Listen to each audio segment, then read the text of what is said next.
Welcome to Wagon Wheel, where we talk about I don't know. I have no idea what I'm going to talk about in any particular episode of Wagon Wheel. It really does depend on the kind of questions that I get coming through. Really, really interesting chat last week. So thank you so much for everyone who asked questions there. I've got one that actually came through on Patreon just beforehand. So just before anyone who's in the Spotify Greenroom, you can just line up and ask your questions, and I'll get to them in a moment. But Ian Price asked my thoughts on the 100 scoreboard. He said he went to the Trent Bridge game, and he said that it was.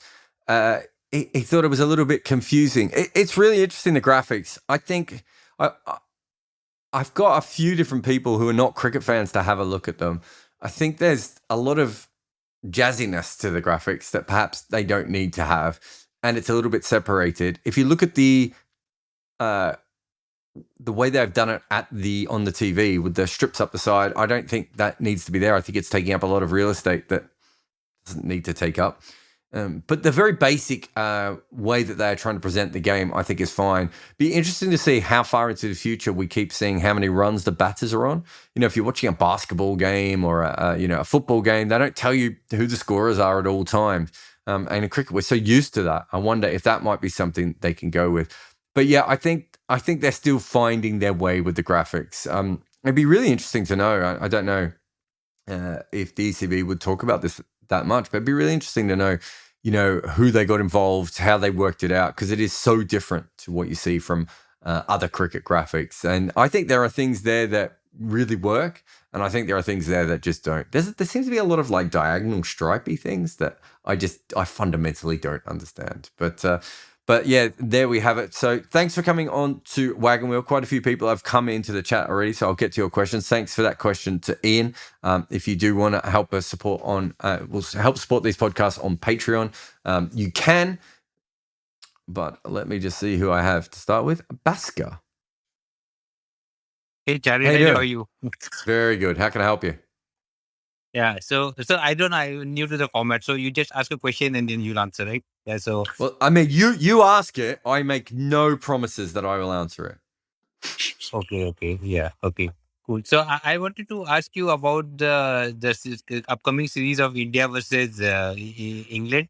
And given that there's been a lot of talk about the team lineup and how England and India will go about it. So what is the weather like in England? So the pitches, will it spin? And India, will be they playing two spinners, or it's just going to be a pitch like World Test Championship final?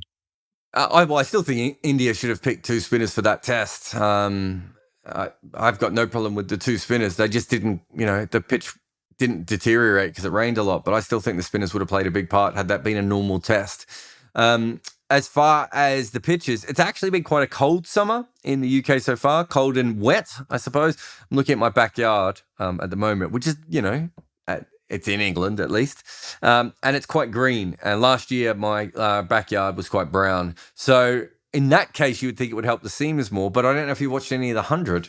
The spinners have certainly been doing quite well in the 100 so far. So it's interesting. I just think if you've got two all-round spin options, and they do in Jadeja and Ashwin, I just don't understand how you don't pick them. You three seamers should be more than enough, and then you've got batting and bowling from your two spinners.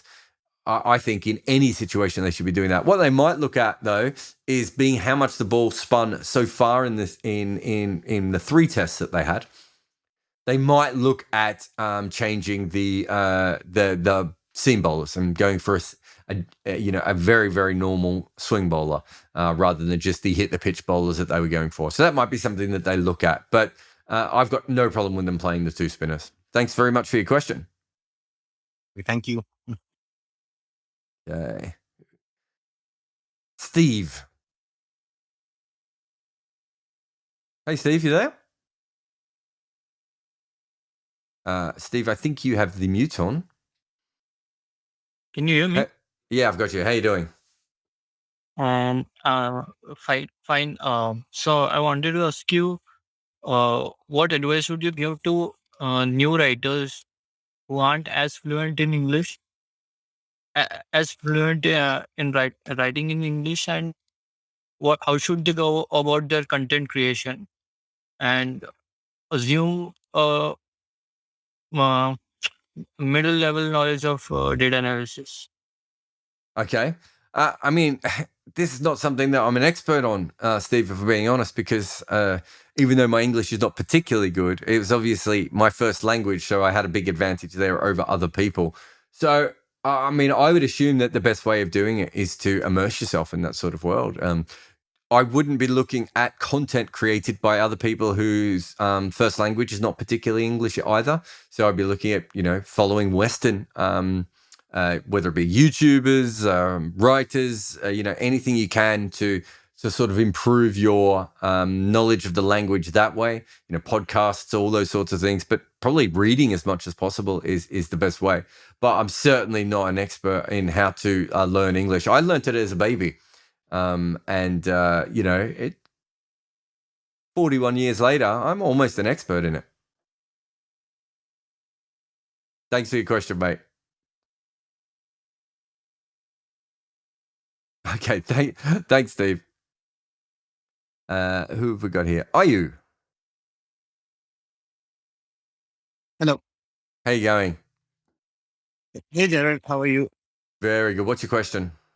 So, I have a couple of them regarding Test cricket. So, my Mhm. first question is that do you think the era of the batsmen scoring 300 plus runs is pretty much done now, and it may not, we might not see those 300 plus scores as frequently anymore, or is it's just a small phase of bowlers dominating? And the other one in the same relation or similar relation is how do batsmen prepare for, like especially subcontinent batsmen prepare for the spinners in these Sena countries? Like, do they focus more on, because it does not spin well and they anticipate spin. So how do they, is there any specific way they prepare for it, or they just don't, they just focus on the swinging conditions? I would think that that's probably one of those areas of the games where players don't think about things enough. I'd like to think that we're now getting to the point where there's analysis on how spinners particularly operate, let's say in England or New Zealand or South Africa, wherever it may be, so that Asian batters, particularly as you're talking about, who are very good at playing spin, come over and understand the differences.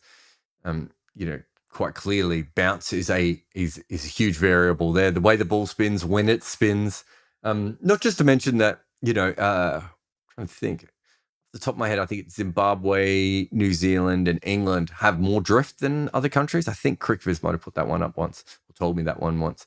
So that's certainly the case, I think, when it comes to, the balls in Asia generally drift because of the amount of revs you put on the ball, whereas the balls in other parts of the world drift for seam position, the amount of revs you put on the ball. Sometimes the condition of the ball can assist in drift as well in a way that doesn't happen as much in some Asian conditions. But I don't know how much they are preparing for that. I think it's a really good question. I find that as well when Australia are so obsessed with playing spin in Asia. Quite often, the Asian seamers do very well against them. And I think the Asian seamers generally bowl differently. They have to from the conditions that they've had growing up. And I think that sometimes Australia is so obsessed with the ball's going to spin and the pitches are going to be doctored and there's going to be a cloud of dust and all these sorts of things that they do forget just a little bit that the seam bowlers are actually really good too. Like, it's very hard to be an Asian seam bowler as a general rule, as we all know, but there's a reason they're in the team. So I've forgotten your other question. That's the problem with double-barreled questions. I'm barely smart enough to remember the first one. No, thanks for that. The first one, Jared. So my second question was, do you think that this is just a phase of good bowlers? Oh, okay, yeah. Is it No, I got it. right? Yeah. 300 plus. Well, the 300 plus scores are not finished because there will still be flat pitches. New Zealand have gone through an absolutely incredible era of batting pitches of recent times. So they're not finished there. I suppose the best way of looking at it is that we have phases in cricket. We very rarely have phases where the scores are as low as they are now. So I'd be shocked if in 5 years' time teams are still struggling with the bat as much as they are right now. I think teams will find other ways to score. Perhaps it'll be against the spinners. There might be a blowback too from crowds and fans of too many. There was a blowback when the pitches were too good. So there'll be a blowback when the pitches are not as good. Also, the wobble seam is obviously an incredible ball. I wonder what will happen when kids grow up playing against bowlers who have bowled the wobble seam. It's up until 5 years ago, a few bowlers had it. 2 years ago, half of bowlers had it. It seems like now almost every international seam bowler can bowl the wobble ball. And that is fundamentally very hard to learn if you're sort of facing it for the first time in international cricket. If you faced it from the age of 12, and I can't remember who this was, someone had told me recently that they would, it was a former international player, was coaching a bunch of kids. And he was like, one of the first questions he gets asked now is, how do you bowl the wobble ball? And he's like, well, let's start with you actually getting your wrist correctly and, making sure you follow through past your hip and all that sort of stuff. So I do think that, the more research I do and the more I talk to batters, I do think that particular delivery has had a big part of it. Not to mention, I just think bowlers are more skillful in all sorts of things at the moment. So I don't think it will continue to be as lopsided as it currently is. But we're clearly going through a bowling era, and I have no idea how long it will last. But thank you very much for your questions. I've actually got a few people coming up here. Oh, click on it and they disappear. Amatayu, how you doing? What's your question?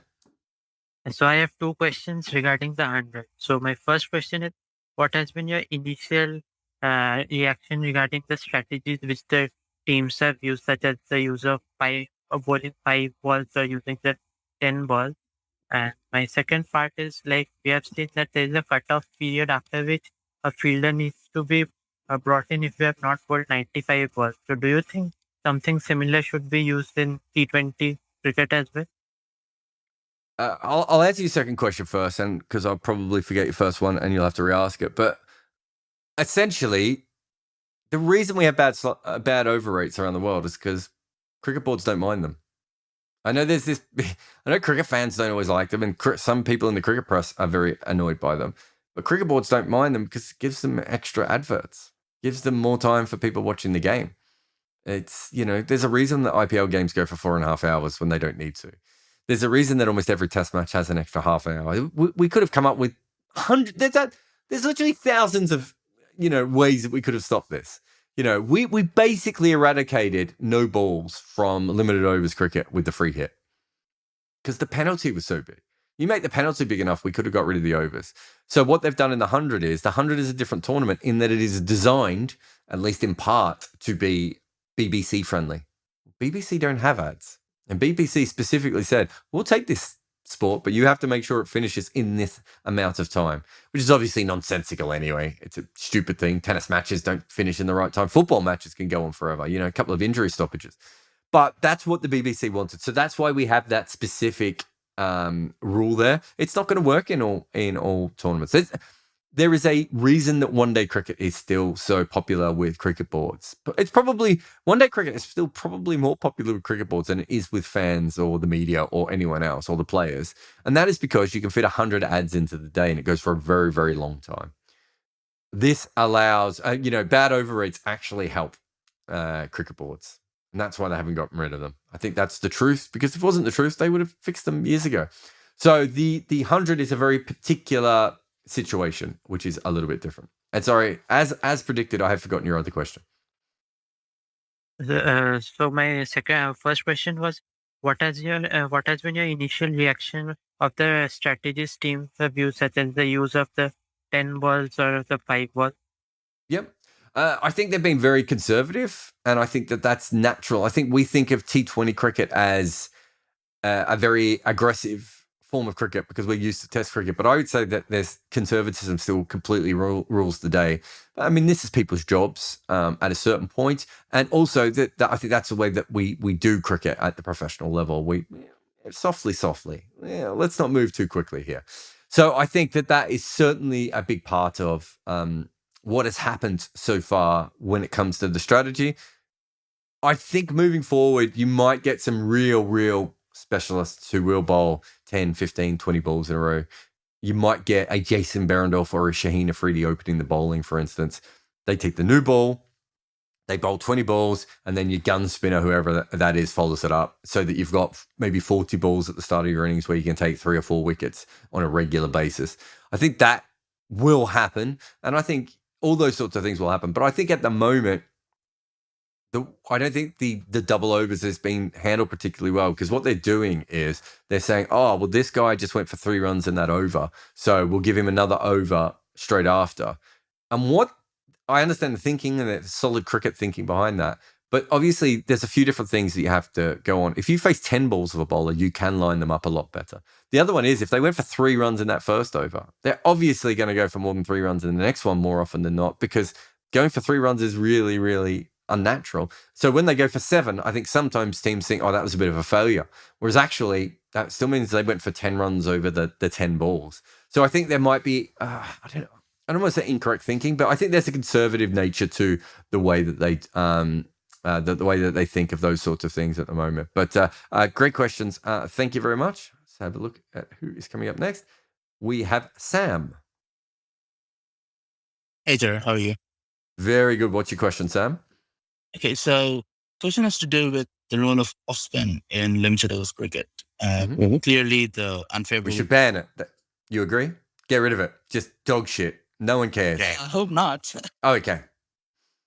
So, yeah, with the unfavorable matchups and the whole clamping down on those, it's clearly becoming less favorable in one days and especially T20. So, are we going to end up in a situation where off-spin becomes a specialty in red ball cricket? Or are we going to see more of, say, Liam Livingstone or Akila Dhananjay type spinners who are also competent leg spinners but have the off break as their weapon in their arsenal? So, is your question if we're going to see more off spinners who are part-time or multi-form spinners? Is that what you're asking? Yeah, something along those lines. Like, how is it going to evolve over the next few years, for example? Well, how do I put this? If you're Gareth Batty or Ashwin, or I'm trying to think of, there's only about 12 of them around the world. Moeen Ali, I suppose, is another one. There aren't that many off spinners that can bowl successfully in T20 cricket, because in order to do that, you need incredible weapons or incredible control or experience in the case of Ashwin and Batty. So there aren't that many players who can bowl top quality off spin and do it properly. Now, this is the thing that's always been the case. It's just that beforehand, David Hussey would bowl and Virender Sehwag would bowl, and Kane Williamson would bowl, right? And I think what's happened now is any average off spin where you don't have curve, you don't have drop, you don't have spin, you don't have bounce, just doesn't work. You need to have something else. You need to be like Rakeem Cornwall, where you bowl a heavy off spin, or you need to be like Ashwin, where you can make all the subtle variations, or you need to be like someone like Batty, or who has the ability to read the batters. That kind of off spin, I don't think will die, because Ashwin, Batty, Moeen Ali, Nathan Lyon, those sorts of guys, in order for them to get to the top level of cricket, they have to be really good against right-handers anyway. Whereas if you're a part-time or a less of a specialist off spinner, you basically only bowl when the pitch is spinning. You might only bowl when the ball is soft. You might only bowl when there are left-handers on. And those kinds of guys, you can't rely on regularly. So what you might find is, as you said, the sort of multi-spinner options. I mean, I think I wrote this in a column recently. When I go back to playing club cricket, or I play my next games of cricket, I will be bowling leg spin to right-handers and off spin to left-handers, just because I think it's just the better option. So I think I honestly believe that, there will be a lot of players doing that coming through. I think that will be a very, very common thing. But I don't think, I'm trying to remember the numbers, mate, and I'm sorry, I can't remember them, but I think off the top of my head, there are about 11 high usage off spinners in the world. So there's a lot of people who bowl off spin, but they bowl it for matchups, or they bowl it when the pitch is absolutely ragging. But there's in T20 cricket, there's about 11 guys around the world that bowl off spin consistently, no matter if right-handers are facing, if left-handers are facing, small grounds, big grounds, spinning, non-spinning, right? I think that's probably a decent number. I think considering off spin has its limitations and you can't spin the ball both ways legally, I think that makes perfect sense. So I think there'll always be a place for off spinners, because what you will find, it's a bit like right arm seam.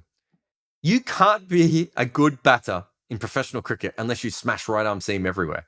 But we still have right arm seamers surviving. And that's because they continue to evolve, or they have to be really good in order to evolve. And I think off spinners are the same. And if you go back to the podcast I did with Nathan Lehman, he talks about the fact that fundamentally, and I think both Nathan and I agree with this. I reckon I've said fundamentally 27 times in this podcast so far, but we're all going to ignore that. We both believe that off spinners are better than left arm finger spinners. And we believe that based on the fact that there are 9 off spinners at club level for every 1 left arm finger spinner, which means that left arm finger spinners need to be less talented to make it to the top level. So if you are an off spinner and you have made it to the top level, I think that you are incredibly talented, and so there will always be a place for you. I think it's the guys that perhaps just below that level that we might see a slight difference on. But look, it's a really good question. I think we will see more people. Joe Root's another one that we've already seen, who bowls leg spin and off spin. I think if you have the ability to bowl both, I think it's a really, it makes sense. You keep yourself in the game longer. As someone who bowled leg spin at a club level, and certainly not above that, and had bowled a little bit of off spin, I kind of feel that most spinners, not all, but most spinners have the ability to bowl both. It's just that one feels more natural, or one they get more wickets with when they were younger. And if that's the case, even if you're a part-timer, I think you have that ability. So perhaps it will be more the part-time options that we're looking at here, and we'll get more mixture spinners. But it's a really, really interesting question. So thanks so much for that, Sam. Thank you. Yeah. Ikanth, do you have a question? Ikanth, you've got mute on, and you've got a mask in your profile picture, so we can't hear you times 2. He's gone off to have a beer, maybe have a nap. Ikanth, I'll leave you there. Oh, there he is. You were having a nap. Did I wake you? Yeah, hi. I have a couple of questions. Okay. First one about Test cricket, particularly with tail-enders. Tail-ender runs. India's tour in England is starting next week. And last time they went around, they lost it because of Sam Curran and the bowler scoring the runs and India not managing the same. Mm-hmm. And then they've lost quite a few series and matches as well. Even the World Test Championship final, they kind of lost because of the tail-ender runs. So how do you think teams can kind of approach how their batting lineup is selected, or how they approach an innings with regard to tail-ender runs? Like suppose one like a Pakistan, which has a tail starting at number 6, number 7 at times. Like how do they plan their batting innings, and how do they try to get the opposition's batters out? I mean, you can't. There's nothing you can really do at a certain point, is there? Like, you see in T20 teams quite a lot, teams bat slower at the top if they have a weak lower middle order and tail. It just means you've batted slower at the top. There's the weakness is still there. You have to back your top 6, maybe your top 7 to make your runs. There are, unless you're England or maybe some of the old South African teams, chances are you're not going to have 3, 4 all-rounders to be able to back you up. So you have to pick your best 6 batters. Maybe have a 7th player who's a wicketkeeper / all-rounder, if possible, and take it from there. There's not much India can do other than the fact that they can try and ensure that the next generation of fast bowlers are not that bad. I think it's been I think it's noticeable that the Australian tail, someone like Nathan Lyon manages to make runs, and Mitchell Starc and Pat Cummins, James Pattinson, all of those guys have worked a lot on their batting, partly in case some of those cases because they've been injured so much. But it's quite clear that isn't the case with some of the other teams around the world. And I don't think that's just professionalism. I think that probably goes back to the 90s when, Steve Wobble and Mark Taylor as well, and even Alan Border, they were very strong on the fact that the tail should be better at batting. And I think that's true. I think you're always going to get batters who fundamentally, or bowlers who fundamentally, why am I saying fundamentally so much? Bowlers who cannot bat at all. Because I was trying to think, there was someone I was watching in the 100 the other day, and I watched him move in the field, and I just thought that he's never going to be able to bat. I don't know who the bloke was, but there are some people who because if you're a bowler, you have very specific skills for a bowler. I don't want to get too Liam Neeson with this, but you have very, very specific skills if you're a bowler, right? That they may not translate at all. Like Phil Tufnell had brilliant hands and was a canny person. That doesn't mean he has good hand-eye coordination, which he didn't in the field, which he didn't with the bat, right? Also, there are very good bowlers, and you see this. I think it's coming. It seems to be happening more with spinners, where they're not particularly good athletes. Spinners, quite often, Ashwin is not a particularly good athlete, and there's lots of them. Lots of spinners are not particularly. I always think of someone like James Treadwell, and they're not particularly good athletes. That might mean that other parts of the athleticism they're missing, like the ability to track a ball that's moving at 85 miles an hour. All those sorts of things are available to them. There's also the fact that, and this came up in completely random, but this came up in the South African testimony about the racism in South African cricket, where a lot of young black batting talent was coming through the system because they were so athletic. They were pushed to bowling, and they basically lost their batting skills. That happens a lot in cricket. That's a really, really common thing. If they think you're going to be better at one thing than the other, they will push you into that and make you specialize in it, which means you've lost the other skills. And then suddenly you arrive at the test era and you have to bat at number 9 against Mitchell Johnson, or, bat number 9 against Ashwin. So I think that happens. We have to also understand that Test cricket has never been played at a higher level than it is now. And by that, I mean we have more teams with more depth. We have more fast bowlers than ever before. We have more spinners who put more revs on the ball than ever before. Everything is better, right? The wobble ball is here, and reverse swing, and all these sorts of things. If you're not a natural batter, that's a hard situation to go into. Like, it's completely different if you're Liam Plunkett and you were good with a bat when you were young. Even someone like Stuart Broad. Stuart Broad has batted, 7 for England? Batted 6, I think, for Leicester. Like, Stuart Broad could bat. That's a hugely different situation than suddenly throwing in Chris Martin or Jasprit Bumrah, right? And a lot of the Indian bowlers specifically, over the last little while, they've been late blooming cricketers who have come in from almost a little bit outside the system because they have specific I hope I said specific then, not Pacific. They might have Pacific bowling skills.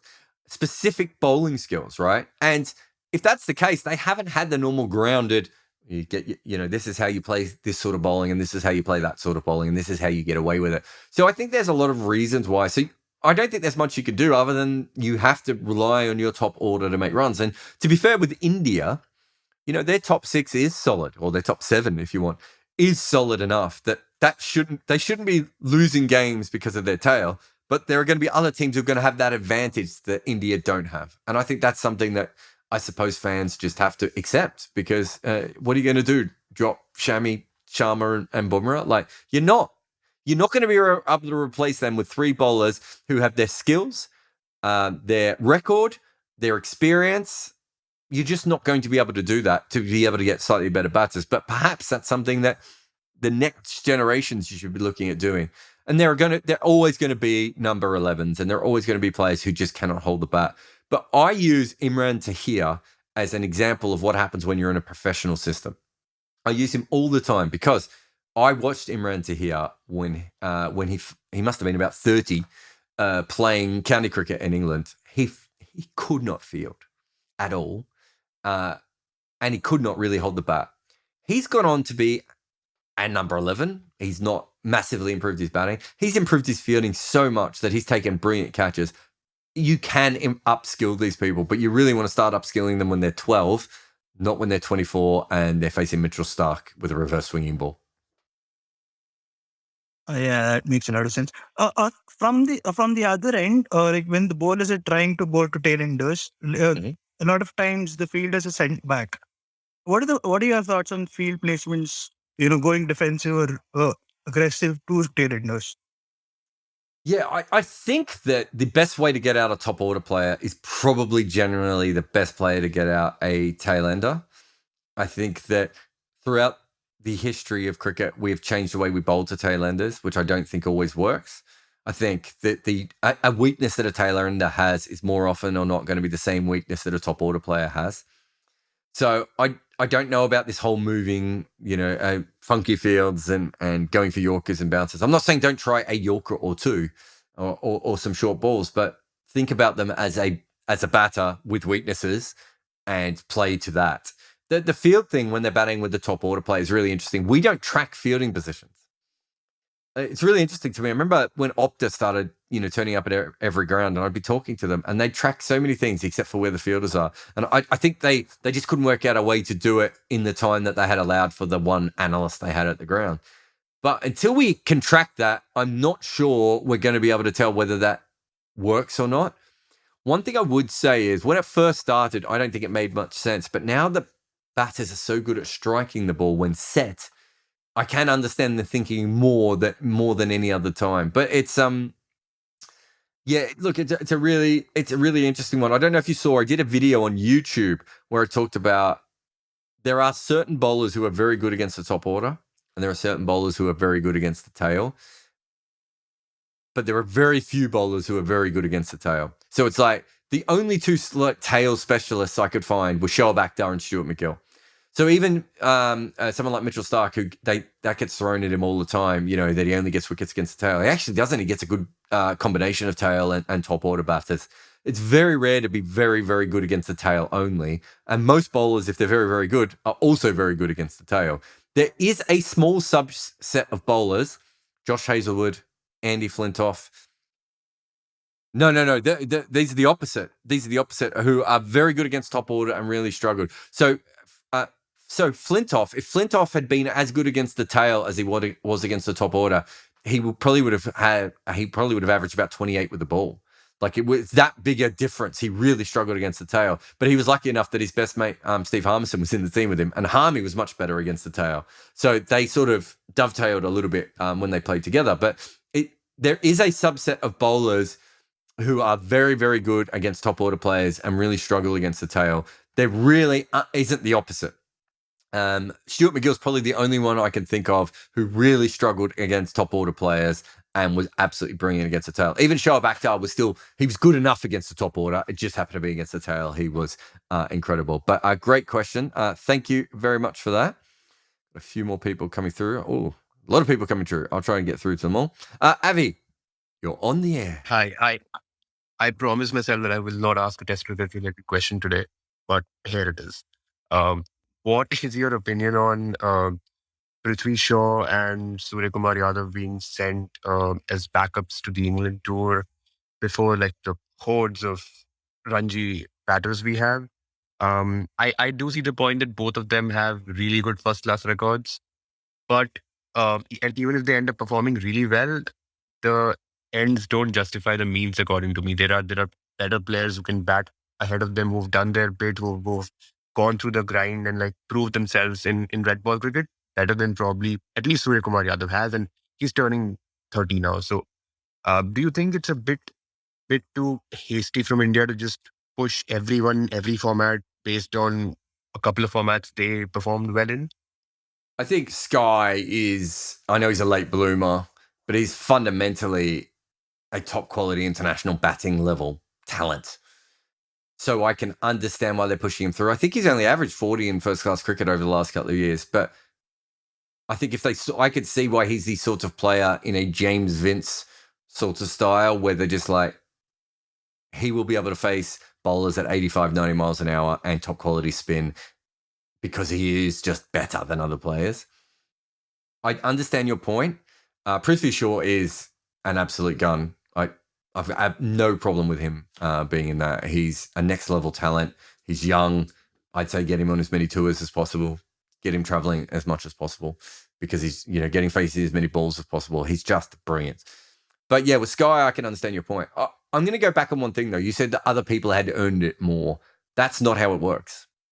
And it's not how it should work, realistically. How it should work is you are picking the players you think will their skills will transfer the most to overseas conditions, to test quality bowling, to the pressures of international cricket.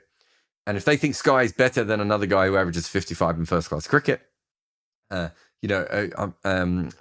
Iyer was brought up, might have been last week on Wagon Wheel or a couple of weeks ago on Wagon Wheel. And when you go into his numbers, he doesn't stack up as well. Now, I'm not saying Sky does, but they're looking at other things with him. I think that it's still so rare for someone who doesn't make consistent runs against the red ball in first class cricket. I don't see many situations ever where they have made runs at test level. Teams keep taking this chance, and I'll happily be proved wrong, but I don't think I am, because there is something about, we know how good Owen Morgan is, and I said from the first time he played, I just didn't think he'd ever make it as a test match player. I feel the same way with many, many other players who have been tried in these positions. Aaron Finch, just complete waste of everyone's time. I have seen Aaron Finch play first-class cricket. He's not a first-class cricketer. He does not think in that way.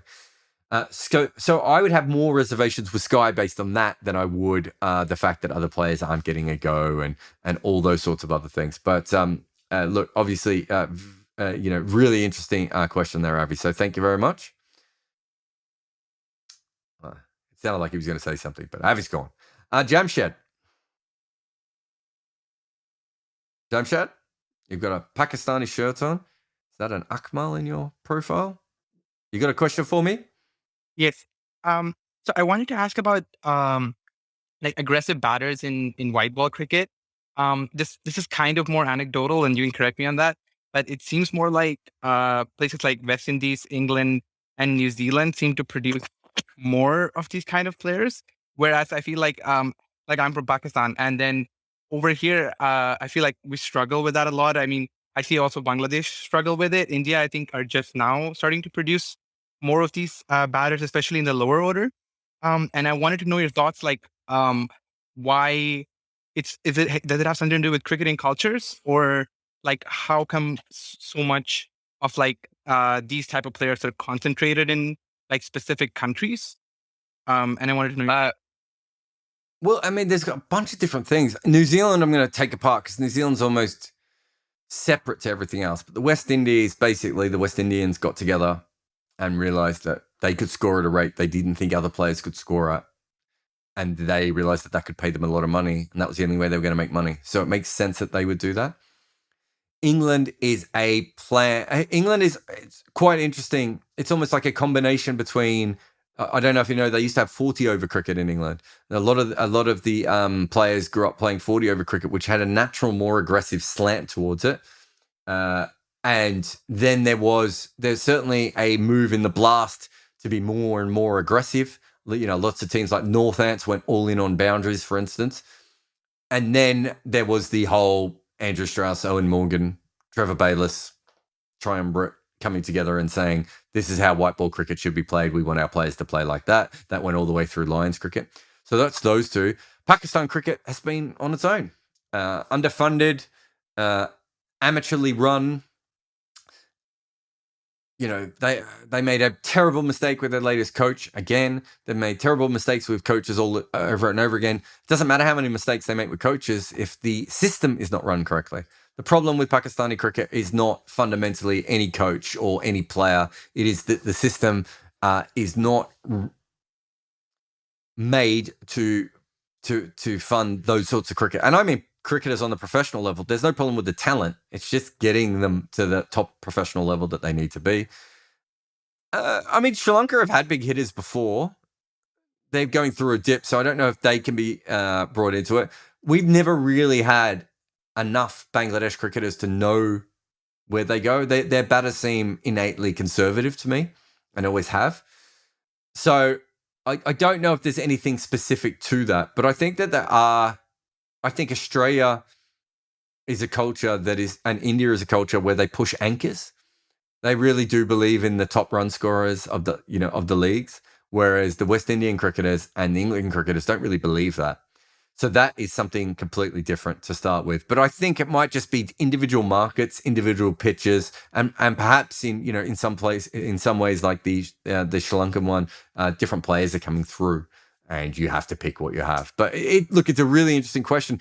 But because all these places are so different, I don't know if I have a great answer. I will say one thing, which someone put up on Twitter the other day, and sadly I can't remember who that is to give them credit, but the quality of the bats that Australian, Indian, English players have is far better than the quality of bats that a lot of other players around the world have at the lower level. Forget when you get to the international level and you've played in a T20 franchise, you have access to all the best bats. But if you're 15 or 16 and you're a player in India, Australia, or England, chances are someone's going to be able to get you a pretty good bat at one stage or another, which means that from a young age, you're clearing the field and having no fear. And anyone who's ever grown up playing junior cricket with a dodgy bat will know that you absolutely shit yourself every time you try and hit the ball over the top. Whereas once you have a bat that you feel can do that, it completely changes the way you look at your batting. I when I was about 18 or 19, I'd been an all-rounder. My club had decided I was a number 11 and I was batting down the order. And then I changed bats and made 100 almost straight away. And I think they ended up opening with me. There was no difference in the way that I had changed my game. The bat was better, and I just felt like I could hit over the top, and that I'm a naturally aggressive player. I think that plays a huge part. The bats in Pakistan are just no longer that good. Bangladesh is not that well known for bats. They don't make bats in Sri Lanka that are good quality either. That is a huge problem, and I don't know how we overcome that. And if you're good enough to overcome it, it doesn't matter. And if you're not quite good enough to overcome it, that might be the problem. And it's those second-tier players where I think that might be a bit of a problem there. But very, very good question. Thank you. All right, and there's a few people here. I'll just try and get through them as quickly as possible. Sajid, question, please. Hi, Jarrod. So thank you for doing this on Spotify. So you're one person who changes with the trend from blog I'm trendy, very trendy. Clubhouse to Spotify. So thanks for doing this. So the question I have is continuing on the comment you had earlier about off spinners and left arm spinners.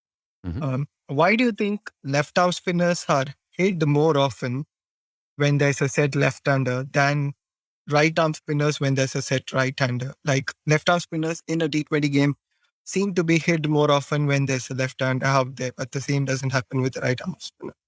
Because I think that right arm spinners are better. I think they have more skills. I think they're more. I think it's tough because if you're going up against a left arm finger spinner, at best you're going up against, 20, 30% as many people that you need to go up against for a right arm off spinner to go up against. Like if you think of how many off spinners there are to every left arm finger spinner. So I think that with that in mind, you have to be better as an off spinner, and you have to be able to survive at a higher level. And you don't have as many advantages because you don't bowl to left-handers as much as left-arm finger spinners bowl to right-handers. So I think that one's an easy one. I just think that off spinners in general are of a higher quality than left-arm finger spinners. It's just that left-arm finger spinners have an incredible advantage in that their stock ball spins away from the most common kind of batter. Is that also the reason why very few left-arm spinners like Santner developed the other one? Yeah, I think.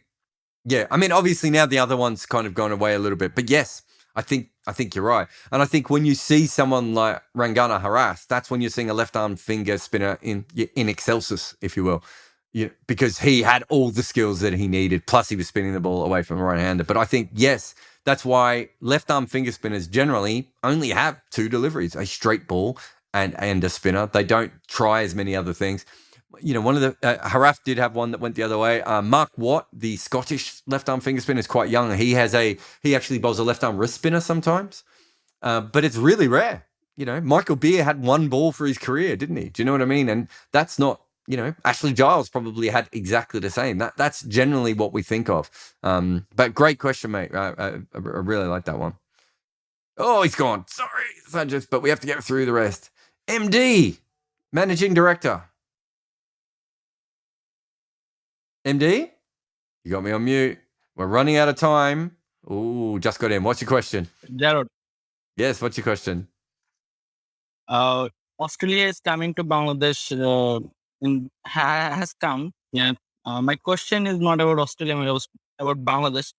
Mhm. You know, you talked about that anchor role. You know, in a video that in T20 cricket there can be more than one or two, one at least. You watch Bangladesh team. There are four senior cricketers who are more likely to be anchor cricketers. Do you think in 20 then in the next World Cup this would be a good you know good strategy to go with four senior cricketers: Shakib, Tamim, Mushfiq, and Mahamdullah Riyad? All of them are 35 plus. When I talk about their age, and also the 2023 World Cup, maybe I think apart from Shakib and Mushfiq, no, Tamim and Mahamdullah are really not that much fit enough. Do you think that would be another Mashrafi kind of thing which happened in 2019 World Cup? I think that you need experience for world events. I think that is go through the history of the amount of teams that have won it with experienced players. Certainly need that. I think that Bangladesh are not going to win it if they have four anchors, because that is not a style that is their bowling is not strong enough to be able to do that.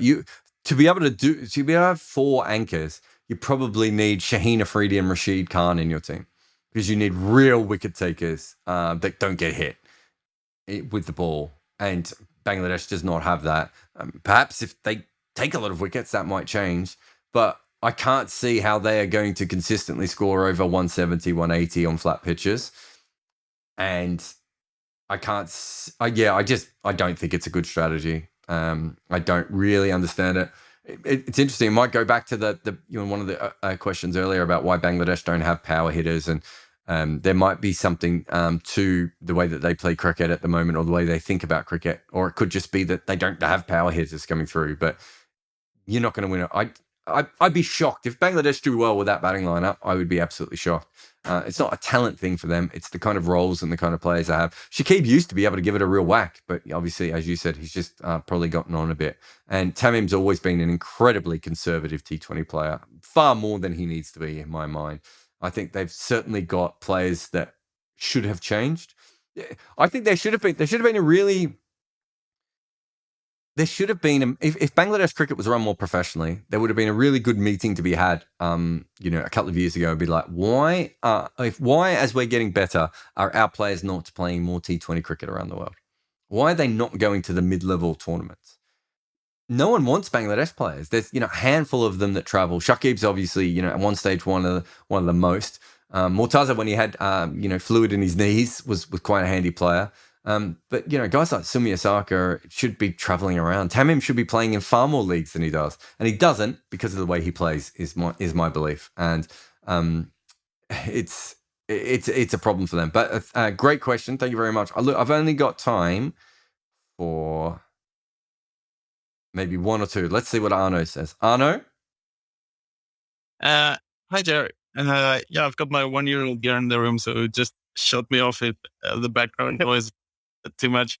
But yeah, my question's on actually on reverse swing. After watching your podcast on Sandpaper Gate and Trash Can Gate, it was really cool. But my question is essentially like, is the golden era of reverse swing past? And my thinking there is that it seems like those like searing spells of reverse swing like that you were seeing before Sandpaper Gate, and like Stark and Rabada were really built for that series as like it was going to be like a showdown of reverse swing, and the first two tests really had that, and Rabada took a fifer, and then Rabada's next fifer came in the recent series against the Windies. No reverse swing there, and probably not his best spell. But it seems like a lot of players like Stark and Rabada are getting worse returns since that time, and I'm wondering, like, does that pan out? Like, since 2018, is reverse swing less effective than it used to be because teams are manipulating? Look, it's a good question. I think that we're in a different world than we were in 2018, in that up until that point, we were in a batting era. And so reverse swing was always going to be more important because the ball was going to get old and tired, and you're going to have to try everything you could to get the ball to reverse. Teams aren't even trying to get it to reverse sometimes now. And it's not because it's not a good skill. It's because the wobble seam is a better delivery than reverse. I think it's probably the easiest way of putting it. And putting pressure on teams other ways and keeping the ball fresher allows you to swing it and seam it for a little bit longer in other conditions. That probably won't be the case in Asia. But in Asia, it quite often it only reverse swung in little chunks anyway. But outside of Asia, seam bowlers are doing so well that I'm not sure that it's a strategy. Like if you look at New Zealand play on flatter pitches than most, so reverse swing should be a bigger deal there. But their version of reverse swing is Neil Wagner bowling bounces. So you can rely on Neil Wagner bowling bounces far more than you can reverse swing, because you can do everything right to get the ball to reverse, even tampering with it, and it still doesn't reverse. Not all balls always do what you want them to do. Whereas if you can bowl with 7 guys on the leg side and just bowl 9 bounces at someone, chances are someone's eventually going to do something stupid, because that seems to be the way that cricket is played. So I think that there haven't been that many teams who have needed reverse swing since 2018 would be probably the first thing I would say. But there's no doubt that I think teams got gun shy.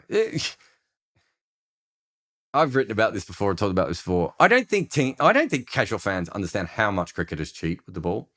I really don't think people understand just how much cheating goes on in cricket when it comes to that cricket ball and what players do to that cricket ball.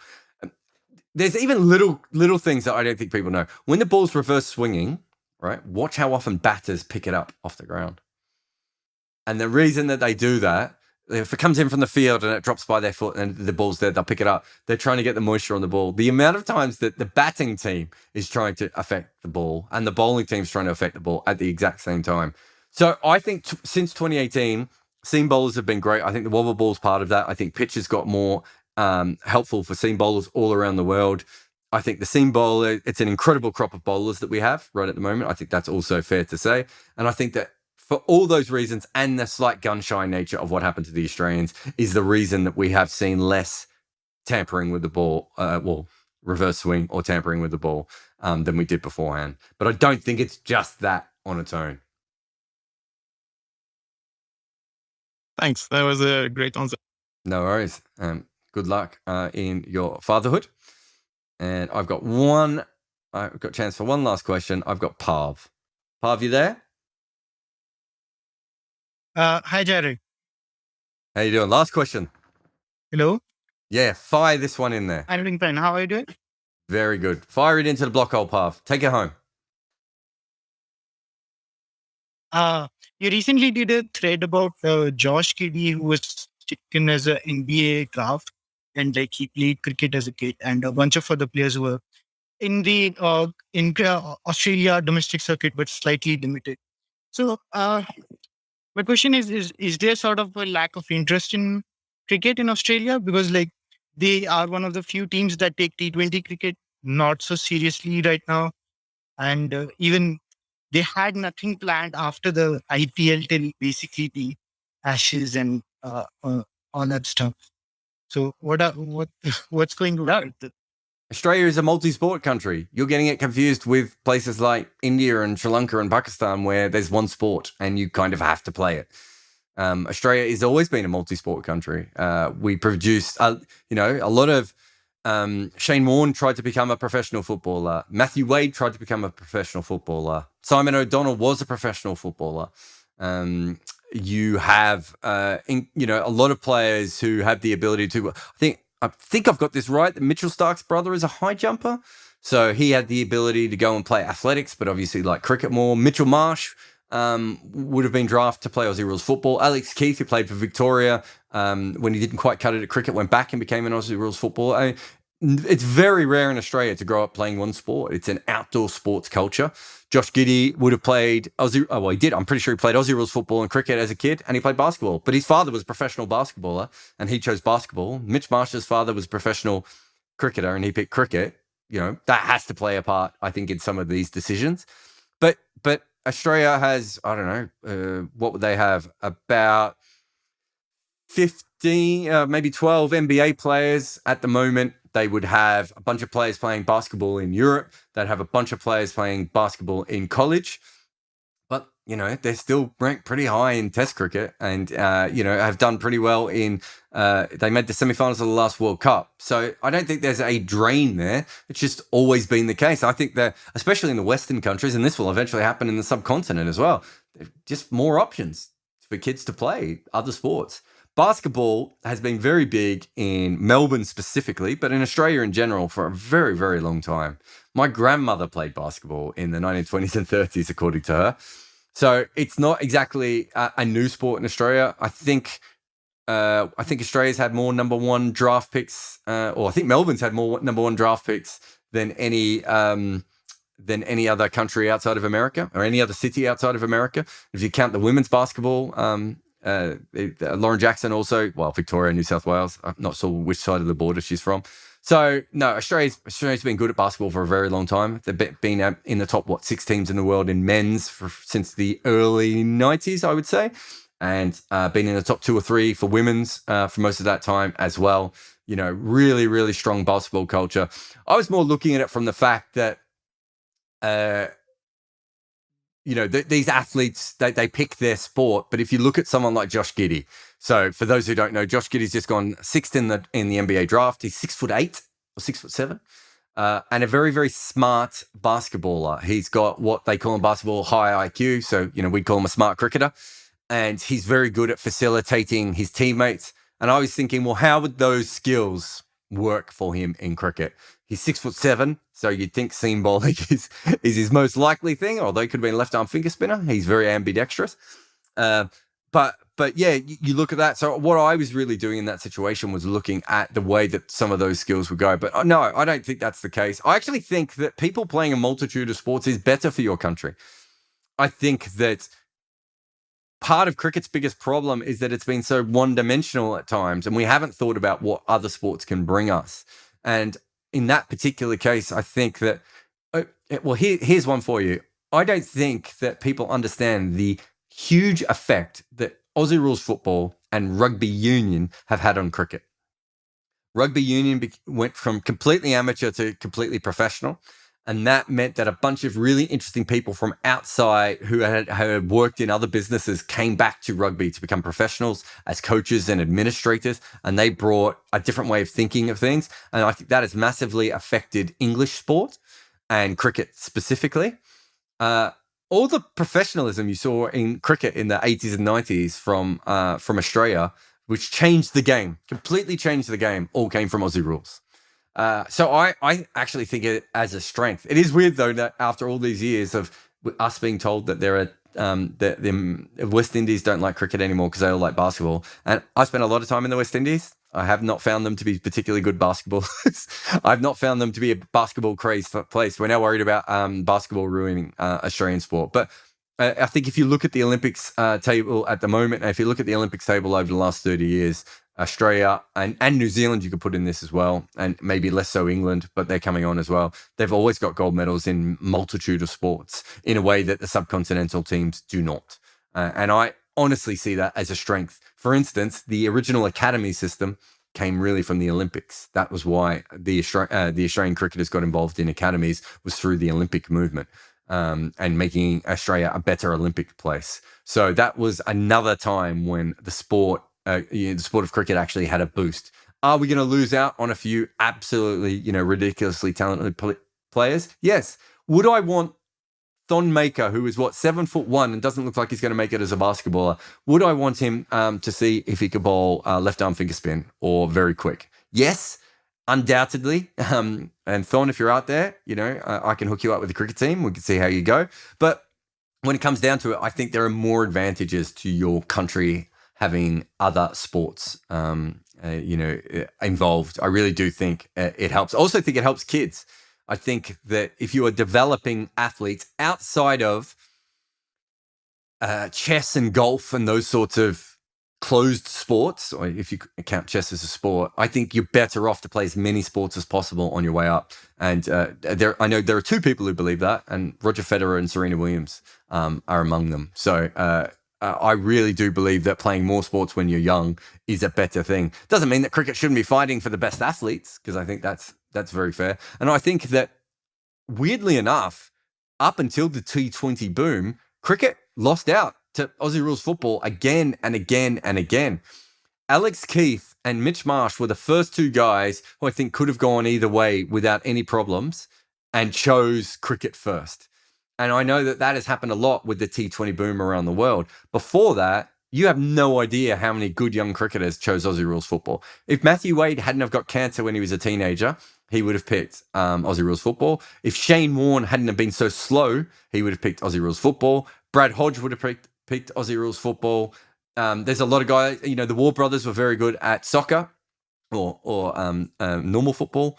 So absolutely no doubt here that there is a benefit to it, and there can be a drawback. But I just thought it'd be really cool to write about how basketballers could have played the sport, because I do, I think someone like Paddy Mills would have been a really interesting cricketer, and I think Josh Giddey, he's 18 and he's 6'7" and he's smart. I'd like to see how that would go. There can never be enough Stuart Clarks in the world, but unfortunately, this particular Stuart Clark is going to be the backup point guard for the Oklahoma City Thunder next year. But thank you to everyone for their questions. Absolutely, again, a really, really good selection of questions there.